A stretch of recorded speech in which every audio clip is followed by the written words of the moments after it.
이 영상에서는 존 카치오포와 윌리엄 패트릭의 공저인 인간은 왜 외로움을 느끼는가에서는 유전자와 환경의 상호작용에 관해 논의하고자 합니다. 반갑습니다. 이세마입니다. 유전자가 인간 행동에 미치는 영향은 불가피하며 이러한 영향은 환경과 상호작용하면서 형성됩니다. 진화생물학자 에드워드 윌슨에 따르면 유전자는 우리 행동을 제어하는 규제 장치를 제공한다고 합니다. 하지만 그 규제는 탄력적이며 유연하다고 말합니다. 유전자는 개인의 행동과 성격 형성에 중요한 역할을 하며 환경은 이 유전자의 표현을 조절합니다. 이 상호작용에 의해 인간의 고유한 특성이 만들어집니다. 즉, 개인 성격의 가장 기본적인 면을 결정하는 것은 단순히 환경에 추가된 유전자가 아니라 환경과 상호작용하는 유전자입니다. 캐나다의 심리학자 도널드 헵은 유전자와 환경 중 어느 것이 성격 형성에 더 많이 기여하는가? 라는 질문을 직사각형에서 길이와 넓이 중 어느 것이 전체 면적에 더 많이 기여하느냐? 라는 질문에 견주었습니다. 정답은 둘 중 어느 하나가 아니다. 그렇다고 둘 다 또 아니다라고 말합니다. 직사각형의 면적을 구성하는 길이와 넓이처럼 유전자와 환경은 서로 독립적으로 각자의 기여도를 나타냅니다. 즉, 두 요소 각각이 영향을 미치지만 둘 다 필수적입니다. 친밀한 인간관계의 욕구가 강한지 혹은 약한지는 개인의 성격 특성에 속합니다. 이러한 개성을 형성하는 데 영향을 주는 환경적 요소의 유전적 요소를 구분하는 가장 좋은 방법은 쌍둥이를 장기간에 걸쳐 연구하는 것은 중요한 방법론입니다. 일란성 쌍생아는 유전적으로 거의 100% 일치하지만 이란성 쌍생아는 50%를 공유하여 환경적 요인의 영향을 평가하기에 적합합니다. 여성의 같은 월경 주기에서 두 개의 난자가 수정되어 자궁 속에서 함께 성장하면 이란성 쌍생아가 태어납니다. 난자가 서로 다르기 때문에 이란성 쌍생아는 형제나 자매만큼이나 유전적으로 다릅니다. 이란성 쌍생아의 경우 서로 일치하는 유전자는 평균 50% 정도입니다. 반면 하나의 난자가 수정된 뒤 두 개로 나뉘어 분화하면 일란성 쌍생아가 태어납니다. 예외가 있기는 하지만 일반적으로 일란성 쌍생아는 유전자가 거의 100% 일치합니다. 암스테르담 자유대학의 도레트 붐스만은 1991년부터 2003년까지 네덜란드 쌍둥이 등록기구의 협조로 일란성 쌍생아 수천 명을 선정해 몇 가지 제시문을 주고 그 문장이 자신들의 삶을 얼마나 정확하게 묘사하는지를 조사했습니다. 이 제시문 중 두 가지가 직접적으로 외로움과 관련이 있었습니다. 아무도 나를 사랑하지 않아. 와, 나는 외롭다. 라는 제시문이었습니다. 우리는 이런 제시문에 대한 쌍둥이의 반응이 12년 동안 어떻게 달라졌는지 조사했습니다. 그 결과 연구 초기에 외로움을 느낀다고 말한 사람은 2년, 6년, 심지어 10년 뒤에도 똑같이 대답한 경우가 많았습니다. 따라서 연구 초기에 대인 관계에서 만족하는 사람들도 거의 비슷한 수준으로 만족도를 유지했습니다. 그러나 일란성 쌍생아 중 한쪽이 외롭다고 말할 때 다른 쪽도 외로울 것이라는 우리의 예측이 옳은 경우는 48% 정도였습니다. 그렇다면 외로움 외에 노이로제, 상냥함, 근심 등 유전자의 영향을 받는 주요 성격 특징의 경우도 우리의 예측 정확도는 약 48%라고 말할 수 있습니다. 환경은 유전자와 상호작용하여 인간 행동에 중요한 영향을 미칩니다. 환경적 요소는 유전자가 발현되는 방식에 큰 영향을 미치며 이는 행동과 성격 형성에 중대한 역할을 합니다. 예를 들어 스트레스가 많은 환경에서는 유전자 발현이 달라져 우울증 등의 문제를 가중시킬 수 있습니다.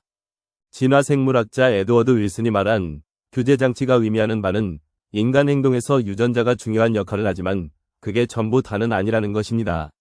다시 말해 이동 경로는 유전자가 정하지만 최종 목적지를 선정하는 문제에서는 환경이 강한 영향을 준다는 이야기입니다. 유전자와 환경 사이를 중개하는 것이 유기체입니다. 즉 여러분과 나 같은 사람을 말합니다. 사회적 인식과 경험은 유전자와 환경 간의 관계에서 결정적인 역할을 합니다. 바로 여기서 우리의 주관적인 인식인 사회인지가 결정적인 역할을 한다고 합니다. 외로움은 유전적 요소와 환경적 요인이 상호작용하여 형성되며 사회적 신호의 처리를 더욱 어렵게 만듭니다. 외로움을 쉽게 타느냐의 문제는 부분적으로 유전자의 재량권입니다. 그러나 환경이 유전자의 요구를 억제하려고 가진 수단을 동원할 때는 우리의 사회 인지 수신기를 잡으며 없도록 깨끗이 유지해주는 자기 조절이 어려워집니다. 그러나 우리의 생각은 우리가 직접 다룰 수 있는 영역입니다. 우리가 사회적 경험에 대한 조절력을 되찾으려고 할 때 사회인지를 지렛대로 사용할 수 있는 것도 바로 그 때문입니다. 사회적 환경을 어떻게 생각하느냐에 따라 많은 것이 달라집니다. 긍정적인 경우 치유의 효과가 있고 부정적인 경우 완전히 냉소적인 효과가 있습니다. 외로움은 사회적 유대감을 회복하는 데 필요한 자극제 역할을 합니다. 따라서 외로움은 사회적 신호를 받아들이는 우리 수신기의 감도를 높여줍니다. 하지만 동시에 외로움은 그것이 상징하는 뿌리 깊은 두려움 때문에 수신된 사회적 신호가 처리되는 과정을 방해합니다. 그래서 실제로 전달되는 메시지의 정확도를 떨어뜨립니다. 외로움이 오랫동안 계속되면 높은 감도와 메시지의 부정확성이라는 이중효과 때문에 우리는 사회적 신호를 오해하게 됩니다. 다른 사람은 감지하지도 않고 감지한다 해도 달리 해석하는 신호를 왜곡하게 됩니다. 사회적 신호를 읽고 해석하는 일은 어느 때든 누구에게든 어렵고 복잡한 과정을 거칩니다. 그래서 우리 뇌는 그 작업을 단순하게 만들어주는 지름길이라면 언제든 환영합니다. 일반적으로 우리는 감정적 기대를 먼저 형성합니다. 그 다음 우리가 가진 추리력을 이용해 그 기대를 확인합니다. 사람이나 환경에 대한 첫인상과 정치적인 견해 등 우리의 선호도 중 많은 것이 형성될 때 바로 그런 과정을 밟습니다. 외로움은 현대사회에서 신체적, 심리적 반응을 변화시켜 불균형한 삶을 초래할 수 있습니다. 자연은 우리가 신체적 위협에 당면했을 때 거기에 효과적으로 대응하도록 투쟁도주 반응이라는 일련의 생리적 반응과 함께 고도로 민감한 경계 능력을 부여했습니다. 이러한 반응은 심리적 위협에 대해서도 나타날 수 있으며 장기적인 외로움 상황에서 신체에 부정적인 영향을 줍니다. 오늘날 우리가 의존하는 신경학적인 프로그램은 수백만 년 전 우리의 선조가 직면했던 치고 달아나는 스트레스 요인에 대한 반응으로 진화한 것입니다. 그 결과 우리의 스트레스 반응은 심혈관계의 저항력을 높여주고 신체의 활동성을 강화하는 호르몬의 분비를 촉진합니다. 사나운 들개의 공격을 받을 때는 그런 호르몬이 우리의 목숨을 구하는 데 도움이 될 수 있습니다. 오늘날의 스트레스 요인은 과거의 신체적 위협과는 다르게 소외감이나 외로움을 포함합니다. 이러한 변화는 호르몬의 지속적인 분비를 유발하며 결국 신체적, 정신적 건강을 해치는 경향이 있습니다. 스트레스 요인이 소외감이나 외로움일 경우에는 그런 흥분성 호르몬이 지속적으로 분비되면서 우리 몸의 노화 현상이 가속화할 가능성이 큽니다. 다행히도 만성 외로움이 가져다주는 스트레스의 고통은 우리가 하려는 이야기의 일부분에 불과합니다. 인간의 회복 능력은 쉼과 숙면, 그리고 사회적 상호작용에 기반한 생리적, 심리적 시스템의 상호작용에 의해 강화됩니다. 투쟁도주 반응에 반대되는 매우 중요한 시스템인 쉼과 소화의 생리학을 포함해 다양한 사회학적, 심리학적, 생물학적 현상에 대한 많은 연구에서 주장합니다. 우리 몸의 세포와 기부는 스트레스에 장기간 노출되면 손상되지만 숙면 같은 회복 촉진 행위를 통해 보수되고 유지되기도 합니다. 인간의 몸과 마음에서 이런 보수 유지 기능은 사회적 세계에 의해 큰 영향을 받습니다. 숙면은 생리적 회복을 촉진합니다. 깊은 수면 중에는 호르몬 분비가 원활하여 스트레스와 외로움에 영향을 줄여줍니다. 충족된 수면은 우리의 감정 상태와 신체 건강에 긍정적인 영향을 미칩니다. 사회적 상호작용은 정신적 회복에 중요합니다. 긍정적인 관계 형성은 스트레스 반응을 완화시키고 외로움에서 벗어나도록 도와주며 전반적인 웰빙을 증진시킵니다. 인간의 복잡한 특질은 유전자 수가 아닌 유전자 간 상호작용과 주변 환경의 영향을 통해 형성됩니다. 인간은 기생충의 일종인 예쁜 꼬마 선충보다는 유전자가 약간 많지만 재배된 벼에 비하면 유전자 수가 절반 정도밖에 되지 않는 것으로 밝혀졌습니다.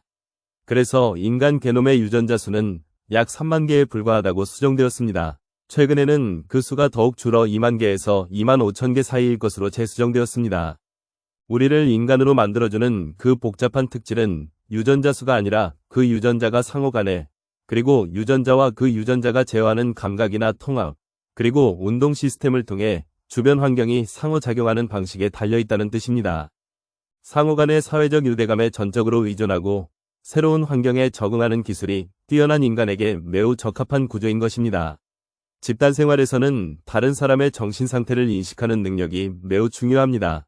그 능력을 전문적 용어로 마음이론이라고 합니다. 그러나 마음이론은 사회인지의 한 형태에 불과합니다. 다시 말해 외로움으로 인해 쉽게 왜곡될 수 있다는 뜻입니다.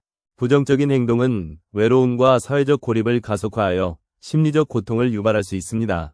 유대를 맺기 위해서는 자유가 있어야 하고 어느 정도는 같은 시간표에 동의해야 합니다.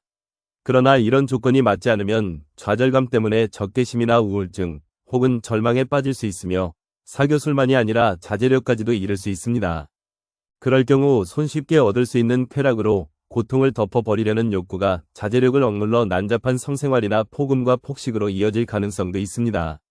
이런 부정적인 행동이 생활 속에 자리 잡으면 자기 방어적인 행동이나 냉담함 또는 도발적인 행위가 겉으로 드러나기 때문에 다른 사람에게 좋은 인상을 주지 못합니다.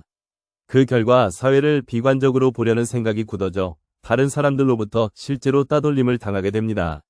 이렇게 마음의 상처를 입는 데다 따돌림으로 모욕까지 당하는 악순환이 반복되면서 상황은 더욱더 극단으로 치닫습니다. 그보다 더 심각하고 위험한 사실은 이렇게 외부에서 관계가 허물어져 버리면 우리의 몸 안 깊숙한 곳의 생리 과정에도 혼란이 생긴다는 점입니다. 따라서 만성적인 외로움은 사회적 고립감을 심화시킬 뿐 아니라 노화도 가속화시킵니다. 결국 외로움은 우리를 심리적으로 비참하게 만드는 데 그치지 않고 몸마저 병들게 합니다.